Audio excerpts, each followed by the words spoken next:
Hi everyone, I'm here to read you a story. I certainly hope you like it, but who could I be?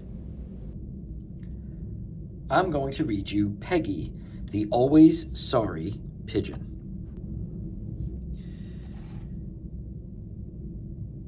Peggy was perched on a bus stop when three scruffy pigeons flew by. "Hey," they grumbled, "beat it. This is our perch." "Sorry," said Peggy.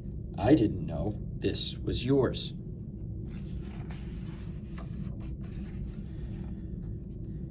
So Peggy flapped down onto the pavement when a street sweeper drove along.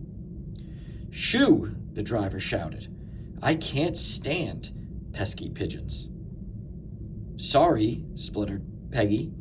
"I didn't mean to get in your way."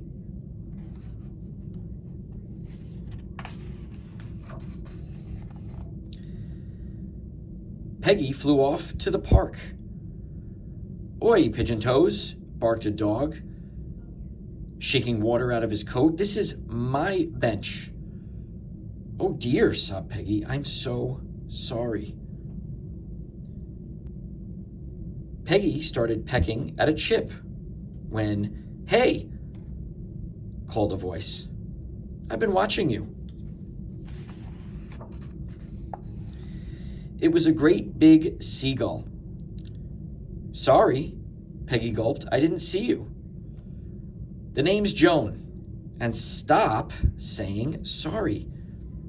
I've been watching you say you're sorry all morning when you haven't done anything wrong."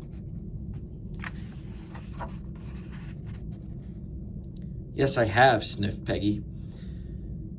"I took the best perch at the bus stop, I got in the street sweeper's way, and I sat on the dog's favorite bench."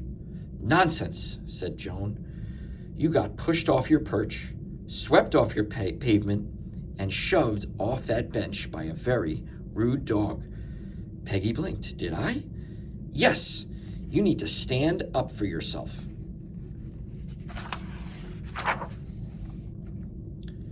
"Sorry," sighed Peggy, "but I don't think I'm that sort of pigeon." "Stop apologizing," said Joan. "For heaven's sake, say something else." "Like what?" asked Peggy. "Like anything," groaned Joan.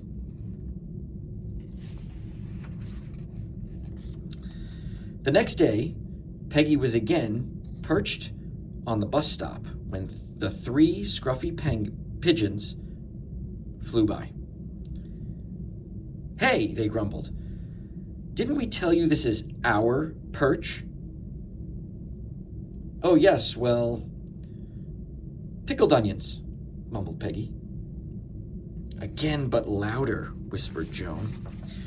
Peggy took a very deep breath. "Pickled onions," she shouted. "What?" The scruffy pigeons blinked. "You heard what the pigeons said." And the three pigeons flapped and flew away. Just then, the street sweeper came along. "Shoo!" she screeched her brakes and covered Peggy in dust. "Soggy hat sandwich," said Peggy, blinking and slowly lifting her head. "Again, but louder," whispered Joan. "Soggy hat sandwich," yelled Peggy. "What?" "You heard what the pigeon said," squawked Joan. The street sweeper revved up her engine and zoomed away. Peggy and Joan flew over to the park. "Oi, get off my bench, Pigeon Toes," barked the dog. Peggy threw back her shoulders. "Ice cream ketchup pants," she said. "Again, but louder," whispered Joan. "Ice cream ketchup pants trumpet toes." "What?" "You heard what the pigeon said," Joan said, beaming. Joan and Peggy bobbed about on the lake until the sun began to set.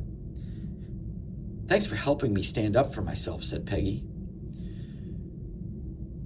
You're crumbtastically, seagallastically amazing. Sorry, I'm what? Blushed Joan. Peggy giggled, then puffed out her feathers. You heard what the pigeon said. The end. I certainly hope you liked my book, Peggy, the Always Sorry Pigeon. And always remember, it's okay to say sorry when you've done something wrong. But if you haven't, make sure you know that you're right.